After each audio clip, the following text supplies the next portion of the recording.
everybody, welcome to SoCaldramtram. I'm Matt. Now I'm Caesar. And today, before we get into this fancy fun bottle, we just want to say if you're new here, hey, thanks for stopping by. Don't forget to hit that subscribe button before you head off. And if you're a return viewer, hey, we appreciate y'all sticking around so much. Nonetheless, everybody hit that little bell. That way you know whenever we drop a brand new video. Caesar, what do we got on this bar? Today, we got something from your bar, my friend. That's right. Today we got Green Spot Irish Whiskey, but not any Green Spot Irish Whiskey, because we've already done that. We have the Green Spot Irish Whiskey finished in Chateau Leoville Barton, aka French wine Bordeaux cask. Wait. Let's get into it.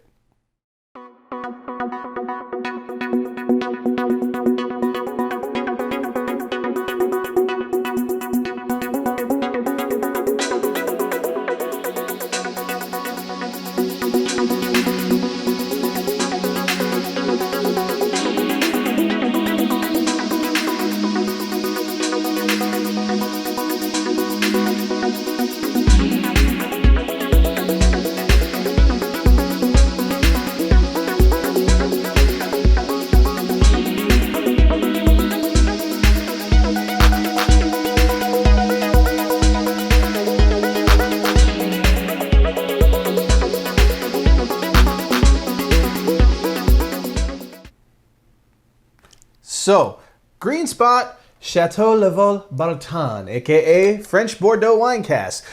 What's it all about? Again, we've done a Green Spot review. You can check that out right up here. We've also actually done the Yellow Spot. That was one of your favorite whiskeys of all time. You can check that one out up here. Although I do caution you a little bit because it was review number 2.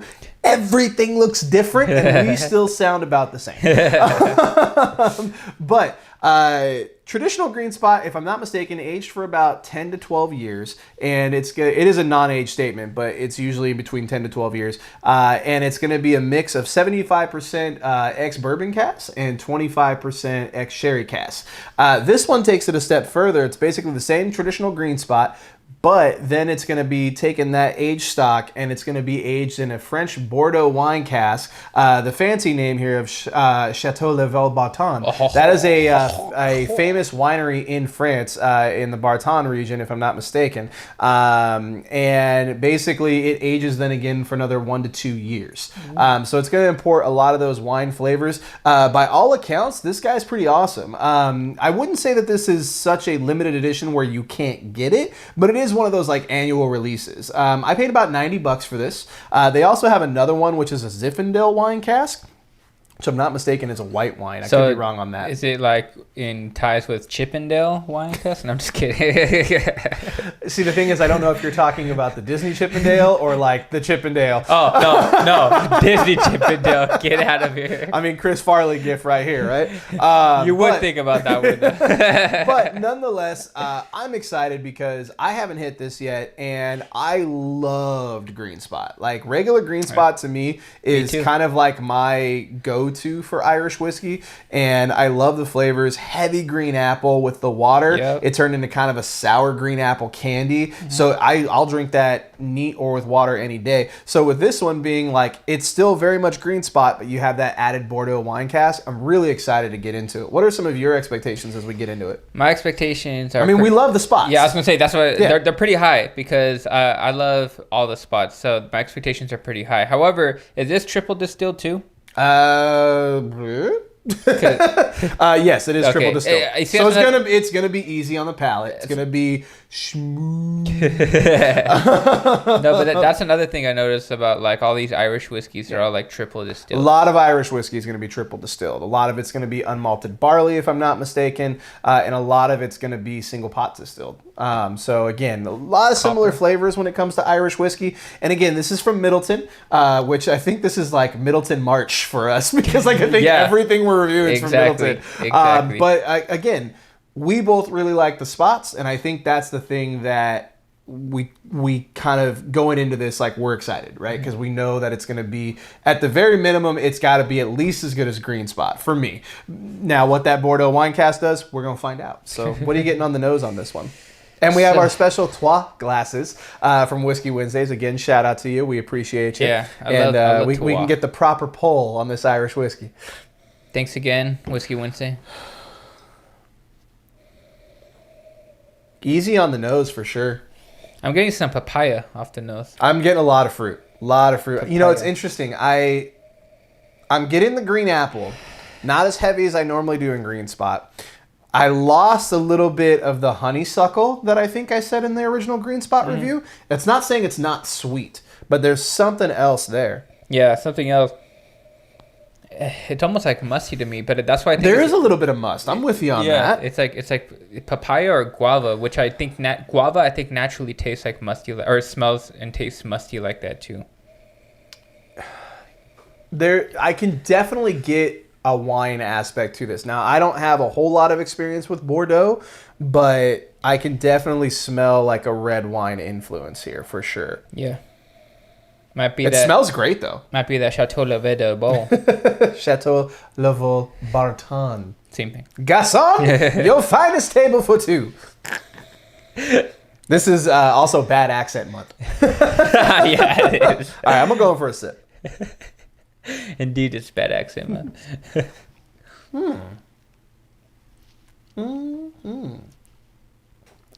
Now, that's definitely different than the regular Green Spot. What? Different and heightened. Like, not different and like, oh man, I wish this was just right. It's different. I didn't even finish that sentence. Not different in the aspect where it's like, man, I wish I just had Green Spot. It's like different in the aspect of like, oh, this adds something to it. This makes it interesting. Really good. I think it tastes more like cantaloupe to me. To be honest, it's like a sweet like cantaloupe is not really majority sweet, at least in my palate. It's a bold flavor, but it's not sweet. But at the end, there's a hint of sweetness for the cantaloupe when I eat it, like a hint of it. But for the most of it, it's like bold. That's the same thing for this for me. Like it's very bold, and then you get that hint of sweetness, which actually is really reminding me of a cantaloupe. So for the finish is the most interesting thing for me right now because it starts to get a little bit of that pepper zing. Like, just for a quick moment. And then Gone, but it goes into, like, this strawberry preservative jam thing. Like, Knott's Berry jam at, like, the diner when you put it on toast. I see that. I'm getting this fruity jam quality. And I don't know if that's from the wine, but I gotta assume so. And that just stays with you. But the texture of it is very soft. Again, still very buttery, like traditional Irish whiskey. But because of the oils, I think this is 46%? Yeah, 46%. Non-chill filter, no color added, which is awesome. And that 46 really gives it a little bit more bite to it. I really like this. I like it a lot, man. I like it a lot. And as a matter of fact, like the more you wait, that finish actually lingers. It's staying with me. And that finish actually is tasting like a little bit more nutty, like either walnuts or like nutty, almonds waxy or walnut to it. Yeah, exactly. Like that. Ooh. That is good because it's funny because like you're right, like instinctively like there's a pepper and it's like oh no, and then it's like bam, now here's all this other complexity. It's like oh, all right, that is pretty good, dude. On the front palate, I'm even getting a little bit of banana. Like this is okay. So there is I forget what the law is, or not law, but like Murphy's Law, like stuff like that. What I mean is, but like one thing makes it meh, two things makes it unique, three things make it like it magical. You know what I mean?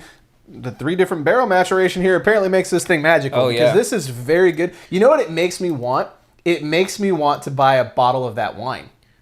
Yeah, because that makes me be like, okay, can I get more of that, please? Yep. I agree 100%. That instinctively, that's what I thought of too. I was like, I've never personally had a Chateau Leoville Barton, but I definitely want to try some after this. Can I please be there when you ask the wine guy for that bottle? Because to me, that would just be hilarious. The guy's like just breaking inside. Eye starts twitching. Like, what did he just say? That's funny. That reminds me of so like last week was my birthday, and I went to Stubricks, right? And because people in the Midwest know what Stubricks is. I'm sorry, I went to Stubricks. It's like a steakhouse over here. It's like it's one of the best steakhouses here in Fullerton, and I got two sides. I got 2 potatoes because I really like potatoes. I got the steak fries. And then I got these fancy French La Cour something potatoes. They're like sliced very thinly and then put cream on top. Anywho, this reminds me because when I was talking to the waiter, I was like, I'll get some of those LaCroix potatoes. She's like, what? I'm like, you know what? I'll take the fancy potatoes. The this fancy one, ones. please? Yeah, not the basic. There's only one fancy potato that's not mashed potatoes, not fries. It's just a fancy potato, and I'll take that one. She's like, oh, all right. She's like, yeah, sure. Here's your bill. Get out of my restaurant. So I put 3 drops of water in it. The nose kind of just mellowed everything out just a tad. It didn't like take anything away. It just kind of like mellowed it out a little bit. Kind of like when you turn the volume down a little bit on music, right? The palate, interestingly enough, the finish lost that quick pepper bite for me and just all fruity jam. I gotta tell you, this is quickly becoming my new favorite spot off of just this one glass. I can't wait to sit with this for a while because this is one of those glasses that I feel like over time, this will just develop. Like you can spend an hour with an ounce. You know what I mean? Like this is, you know, a couple levels in a video game, couple of chapters in your favorite book. Like this is one of those like take time with this whiskey because yeah, it's $90. It's a little bit expensive, especially when regular green spot's about 50. But I gotta tell you, that extra $40 does add something of uniqueness for sure here. Did you put water on it? I did, but another note I wanted to add is that flavor we're getting, folks. It's very fresh and it's very good. Like it's very crisp. Not only something good to have on a hot day, but the way I compare it to, it's like, you know, like after like a strong workout or a very hot day, regular room temperature water versus cucumber fresh water, it's like that crisp freshness. It's like, oh man, I almost feel a little bit more energized now because it's actually like settling very well with my body and reacting very well. Same with this. It's like, wow, like this is like fresh. Like I could keep going and I could keep drinking this on a hot day. It's not like making me hot or making me this way or that. It's like, no, I want more. Like it's like very fresh, aromatic taste and feel to it. It's very good. So I like it. With the water, like after it settled a little bit, everything reset. The pepper came back. It went back to that, you know, pepper and then the jam. Man, this thing handles water with no problem. This thing, I prefer it neat, but it's not offensive with water. Yeah, it's not, but it still throws you through the loop. Like without Give the it water, a second though. I'm telling you, like it reset. Well, without the water, it throws you through a loop. It's like a little bit of pepper, and then bam, here's the sweetness, and then bam, here's the full flavor, and it's gonna linger for a long time. With the water, I think, to be honest, I'm not saying it's bad. But the funny thing is the pepper note, like that first pepper note goes up even more and then it drops even lower. Like the finished flavor is, it's still like, it's better than it was before. It's like a heavier sense in both ways to me. Like the roller coaster is a lot steeper both ways with water. I still technically prefer without water, but yeah, at first it's like, whoa, it's even more pepper than the first time. And then it does that flavor change to you. But folks, that flavor change is crazy because like, I think this is one of, if any, the only few whiskeys I've had that had that dramatic of a flavor change, like right away, just with that one sip. Like any sip you take, you're gonna go through that whirlwind no matter what. It's like pepper, not pepper, sweet, papaya, finish. Pepper, not pepper, sweet papaya, finish. It's like, whoa, what's going on here? I don't know what just happened, but the end result is always good, and that's all that matters. This is one, I think, I don't remember who I saw it on. This bottle's been out for a while. But this is one where when you're at the end of the day and you're looking for something to pour, when your eyes lock this bottle, it's going to be hard to look past it. Like when you've had a glass and you know what those flavors are, and once you see it, you're like, that's what I want. But you keep looking and you're like, no, let's go back to green spot. That's what I want. Man, this is really good. I'm gonna give it my rating, and then I want you to tell me if it changed at all after a few minutes with the water. Well, I'm out. Oh, never mind then. $90, 46% ABV. The added finish of that wine cask for 1 to 2 years. Pretty reputable winery from everything that I've read. Man. How much was it? 90. Okay. So similar to like the Redbreast, right? Like with the cask strength versus the normal 12, I'm like, is it warranting the price hike for the cask strength, right? Does this warrant the extra $40? Hell yes. For me, this is a 4.5. Nice. I was gonna go 5, But the one thing I gotta ding it for is just that it is somewhat of a semi-annual or limited release. Oh, is it? So it's one of those things to where like you can get it, but then maybe one day you can't, right? And that probably has to do with the wine vintage, right? They have to wait for those wine barrels, and then they go, okay, let's do some more green spot. But I'll tell you, 4.5 for this guy is easy. I would 100% replace this. This is something that's magical, at least for me and my palate. And I'll tell you, after kind of going through the last few weeks of Irish whiskey, this is one that stands out and stands above, which is why I'm really digging it. So it's a 4.5 for me. Easy. Yeah, so I definitely 100% agree with you. I had that set before, like you even said, I was like, I'm going to go 4.5 for sure. This is definitely well worth a solid 4.5. And it's something I'm glad I experienced because it's a crazy whirlwind of flavors, but it's very good. And it's something that I would love to consistently have. I'm glad we have this Irish Whiskey Month because I would have never even thought twice about getting a different type of green spot, knowing that the regular green spot is good. But now that I know that this is like actually significantly better and significantly has richer it takes and what green more spot flavors. does and does more, which is what's awesome about it. Exactly. So this is definitely a solid 4.5. Any Irish whiskey drinkers out there, 100% recommend this. 100%. It's a great value for your buck, and it has more than two flavors that you go through that are all really good. Yeah. So it's good stuff. 4.5. For sure. I would have to, again, obviously we agree because we both gave it the same score. But nonetheless, guys, hit us up in the comments. Have you had Green Spot? Have you had the Green Spot Chateau Leoville Barton? Or as you would say? Chateau Leoville Barton. Have you had it? Let us know your thoughts down in the comments. Are we crazy giving it a 4.5? I don't think we are, because I think if you like Irish whiskey, I think you're going to really enjoy this. Hit us up on Facebook, Instagram, Twitter. We love interacting with you guys there. And again, stay safe, drink well, folks. You got anything else you want to add? Now, what about you, brother? All aboard. Catch you next time. Check. Hey, everybody. Hope you liked that video. Don't forget to hit that bell for notifications. And don't forget to subscribe. Had no idea that was gonna be that good. Damn, that's good.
Were you changing your shirt again or not? No, not this one. I'll do it the next one.